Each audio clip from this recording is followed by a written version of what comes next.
замона дигар шудаем, одамизод дигар шудаем. Мардҳо мардо мисли занҳо шудагиянд ҳозир, ки мард қар мекунад пеш аз зан.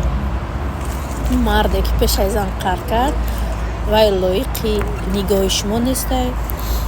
Марде ки пеш аз шумо нозу нуз кард, пеш аз шумо қаҳрое ки бояд шумо ноз кунед мисли духтар, ки и қар нестай. И медонин як чия, и як чизе ҳаст, ки ма дар бари ту нестам. Худат проблемата решат кар, худат кори худа решат кар. Барои чӣ гуфтастам? Когда мард шуморо дар вақти қинги партофт, ӯ хеле мард лоиқи шумо нестай. И мардои ҳозира замона ҳамин хел шудада, ҳама мардои хел нестанд.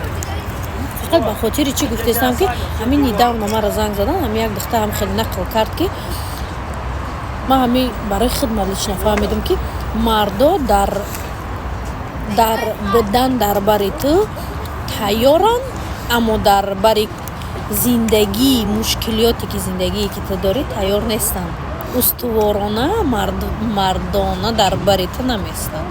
Барои ин қад чикор кардан дар кор, худат мардак мешай ва ин хел мардакоро ай бара дур мекунед. Духтаракон, байрақ фақат дар дасти хитоне. Хитон зиндагитона даст натиҳем ба